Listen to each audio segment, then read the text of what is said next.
Hello. Hello, fans of A Bold and Distant Future. We are here. This is Roy speaking with his voice, and we're joined today by Scooter. How you doing, Scooter? Uh, Actually, not great. I had a really lousy weekend, as I think I might have mentioned.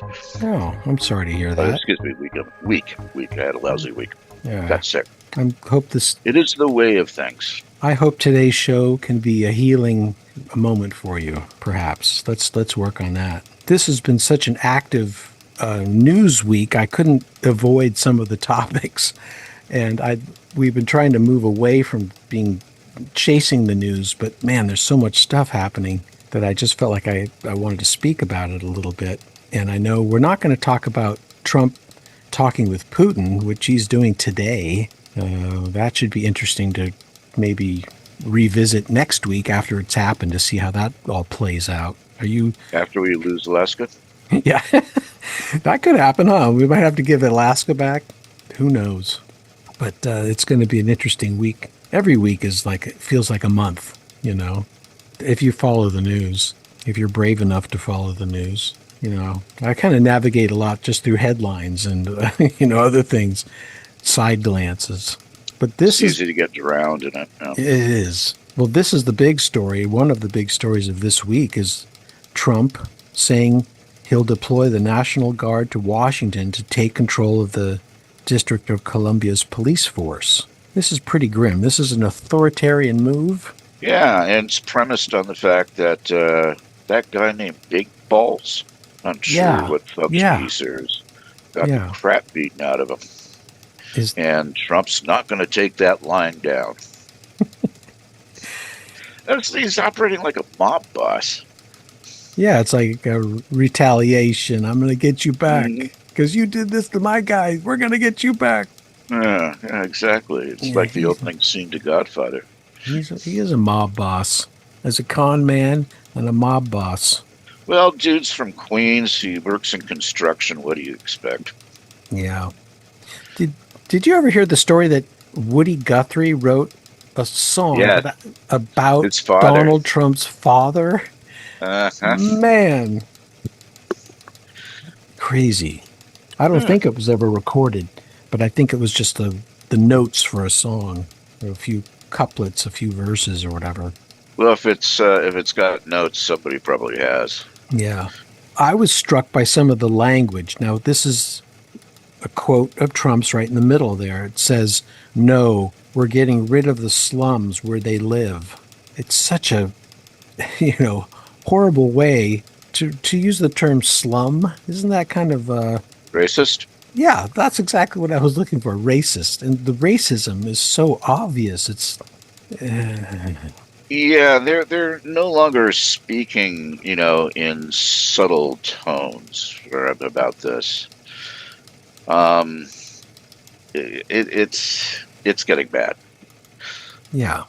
I've seen some pictures of what's happening in D.C., just a few little clips here and there, but it looks like they tore down some homeless camps. Didn't the police? I saw one clip of a police officer walking by, guys just sitting on the porch, and they might have been smoking weed. And he goes, "What are you smoking there?" Someone's like, "A cigarette, or is that weed?"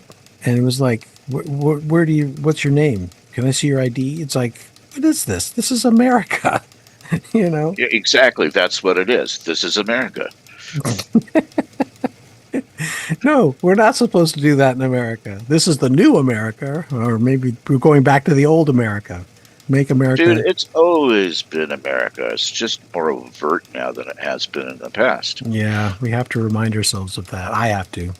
I mean, we've always had something of a police state. And a friend came over from Poland, arrived at the San Francisco airport, and the first thing she noticed was the variety and the number of police. She grew up in the Eastern Bloc when Poland was essentially, an asset of the Soviet Union. And she still felt like this overwhelming police presence. This is way back. This is like 30, 35 years ago. That's really strange because, maybe if you just live in it, you get used to it. You're not conscious of it, but when you come to it fresh, you see that, huh? Well, she Yeah. was counting airport cops, municipal cops, security guards, cops of the special order of something or another, and on and on. There's a bunch of them. I'm skipping over all these slides. I'm sorry. I'm going to shut No, up. don't worry about it. No, no, no. That's background. It was just funny. Carolyn Levitt said that they were going to fine homeless people. Good idea. Yeah. You can generate some Who income was that it way. said that it's equally illegal for the rich and the poor to sleep under bridges? I don't know.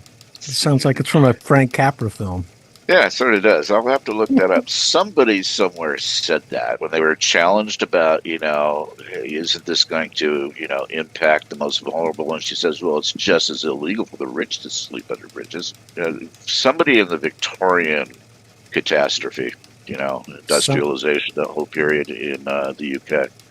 I think yeah, it was out of that. it sounds like let them eat cake or something, but Exactly. you know. Well, this is happening. Trump to host the Kennedy Center Honors event as he expands his reach in Washington. He's taking over the streets in DC and affecting the lower class people, the homeless, the minorities, but now he's invading high culture, trying to invade that space as well, And I'm starting a campaign, and I hope this takes gets some traction. I'm starting the Boycott the Kennedy Center movement. What do you think? I wasn't planning on going there anyway. Well, that was the question. I wasn't either. I'd Yeah. never been. But that was my question I wanted to pose to the panel today. Is the Kennedy Center, where this Kennedy Center Honors event will take place? I think it's the 48th at Kennedy Center Honors ceremony that happens every year. It's happening, but how many people this is the question I'm posing to you. How many people do you imagine fit inside of that hall where they hold the event? It's a huge number. I know that. It's not a small hall. Pardon me. Yeah. Do you know Well, who the honorees are? I heard that Kiss might be honored. I heard Yes. Sylvester Kiss. That's what I heard. I heard Sylvester Stallone. Now, these names could change. I heard they offered it to Tom Cruise, but he declined because he had a scheduling conflict, which I think we should read as no way I'm going there. He probably doesn't want to be associated. God, the fact that they're honoring Kiss is almost a reason enough to go. But who's gonna perform the Kiss songs for them? Because normally they sit up in the honorees sit up in the balcony, and people down below, are performing the songs back to the honored people. Well, I put a timer in, and this is to give the panel time to come up with an answer to the question: how many people will be in attendance at the hall? So take a guess, and I'll give you the answer afterwards. And viewers at home can also try to play along. Do you want Well, to I give think us they're a going to number? fill the hall. Okay, what would that Whatever number? whatever the capacity of the hall is. That's I the, think that's that's going to be it.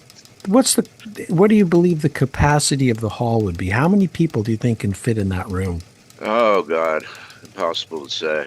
Take a guess. Um, I'm going to go for about 7,000 or so. Yeah, that's what I I mean, was pretty thinking. high. I was thinking the same thing. I thought about 5,000, Yeah. but it's actually less. So let's give Okay. the answer to that. And I'm hoping that people boycott it. This is the Kennedy Center in Washington, D.C. It's on the banks of the Potomac. Is it the Potomac? Yeah. Yeah, it's a beautiful building. I hope I hope the hall is empty, but I'm sure even if it is empty, they'll fill it with, people somehow. But I think we should Maybe, take maybe we could convince Trump maybe next year to honor the insane clown posse. I mean, if he's doing Kiss. In any yeah, case, I would almost want to go just to watch the Marine Corps band, play. What's the most famous Kiss song? Strutter There you go. or cold what is it? Cold gin. That's another one. Uh, Well, this is the Kennedy Center, the lobby. The Kennedy Center was opened in 1971. This is the kind of event that happened on the opening night. I believe this is opening night. They did a Leonard Bernstein performance there in 1971. Yeah, it's all very highbrow, you know. Yeah, You get to go see major classical musicians, somebody like Barbara Streisand, or, you know, so what Trump is doing is interesting because he's seriously lowering the bar yes. Well, to a level that a whole lot of people, regardless of whether they support Trump, are going to be kind of intrigued. You mentioned, a couple of the honorees already, and that speaks to popular culture. yes. Well, the event happens in the Opera House. There's three sections, and it happens in the center section, the Opera House. Here's the stats for the place. And you can Okay. see the Opera House only holds 2,347 people.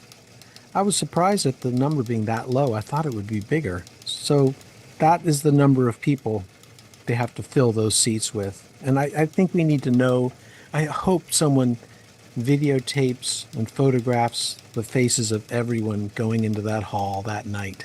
Because I think they're complicit in this, in Trump's takeover, you know?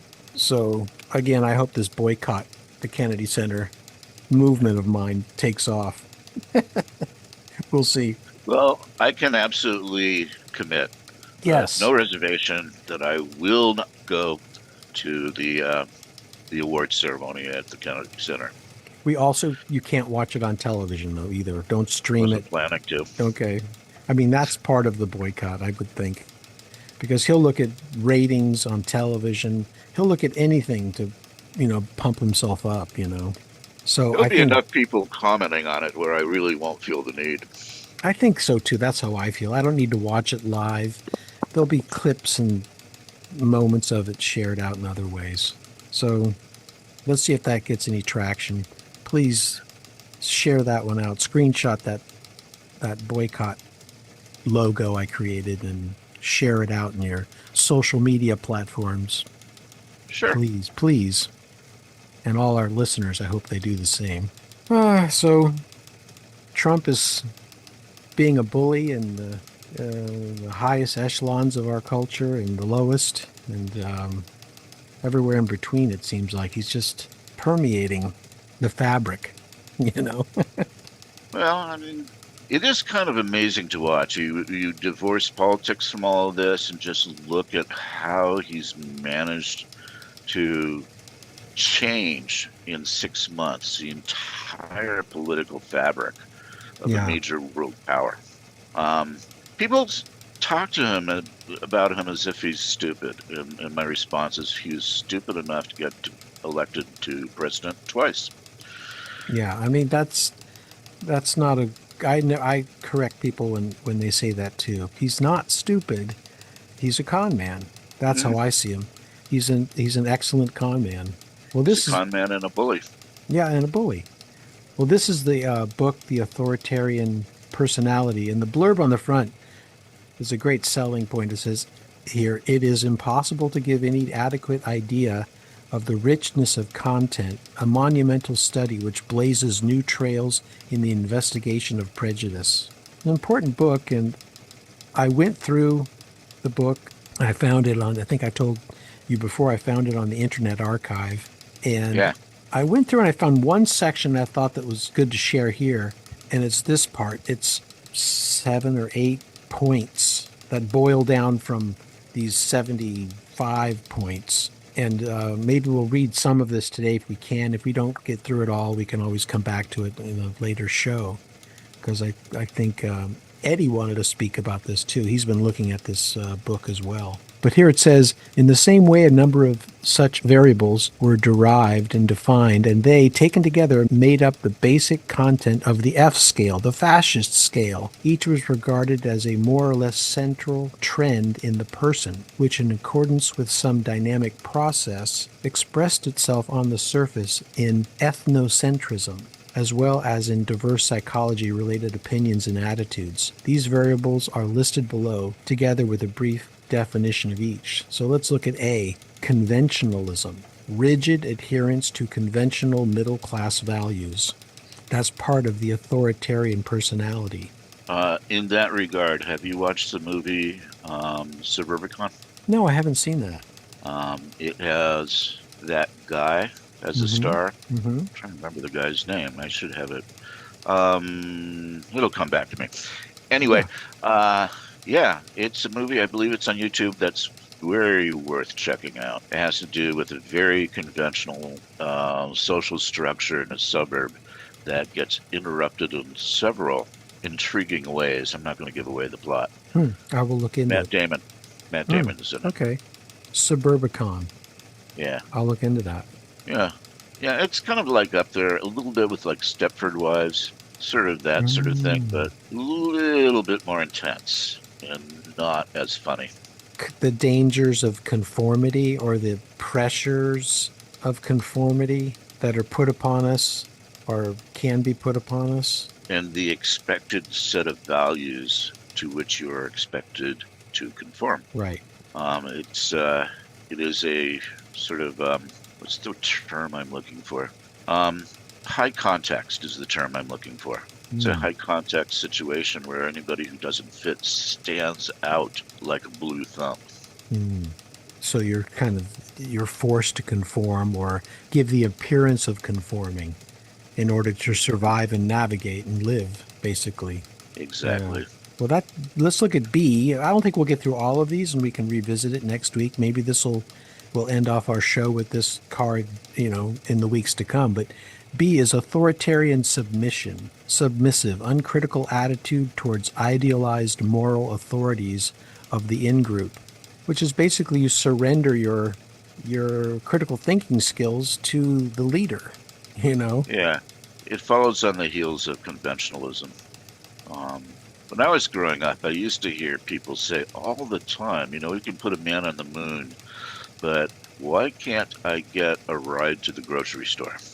When is the Mm. government going to take care of that? So there was this sense, and this is actually kind of speaking from a more, well, it's still the same thing. There was a sense in which there is an expectation of some kind of totalitarianism where the authorities would be expected to provide.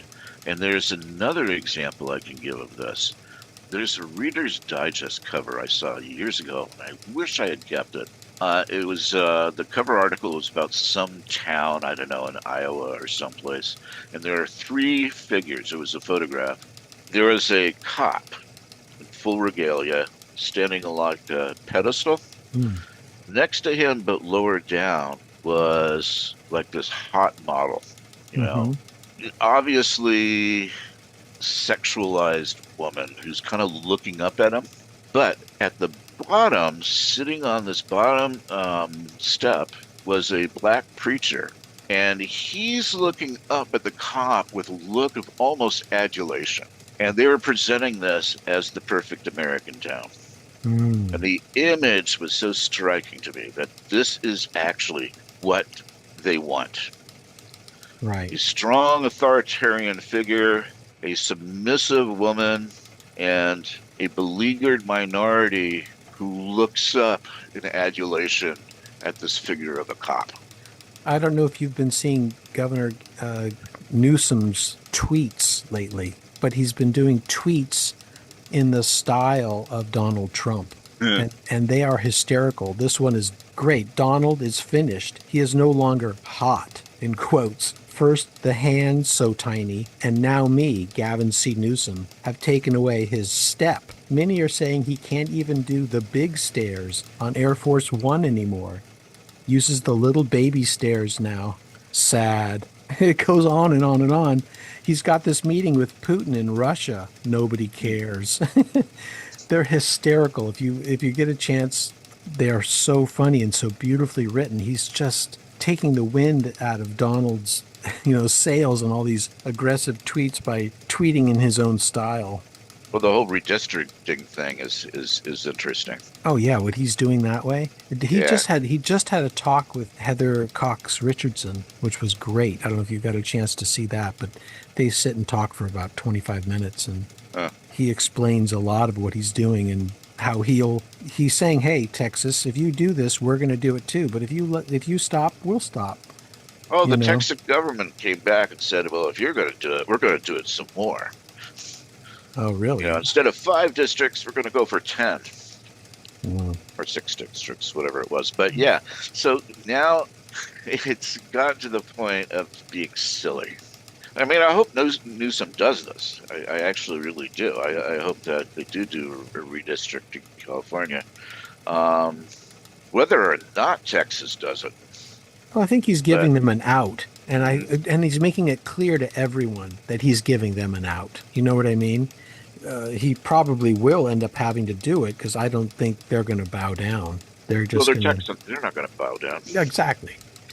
They're going to say we're doing this, and you can't tell us what to do. But Mm. then every blue state is going to do this. By the way, there's I think in October, the Supreme Court is going to hear a challenge to Section 2 of the Civil Rights Code that allows for districting in such a way that sideline minorities get a chance to actually vote for something. Hmm. So, under the Civil Rights Act, districts have to be apportioned so that minorities, in this case, actually Louisiana might even be a majority, specifically black folks, actually get an opportunity to vote and have Hmm. that vote mean something. But, they constantly get gerrymandered out of any position of power pretty much everywhere else. Louisiana is just chomping at the bit to do that. So it's going up to the Supreme Court. And there's a distinct possibility, I'd say probability, that they will declare that Section 2 is unconstitutional. Well, let's keep our eye on that for future shows. That's an interesting. That's where a lot of these battles are happening and being won and lost, and it's important for us to understand that. For me to understand that. So let's keep our eyes on that one. Thank you for being here today, Scooter. I want to thank you and thank any of our viewers watching today. Thank you for visiting A Bold and Distant Future. See you next time, everyone. All right. Bye bye. Cheers.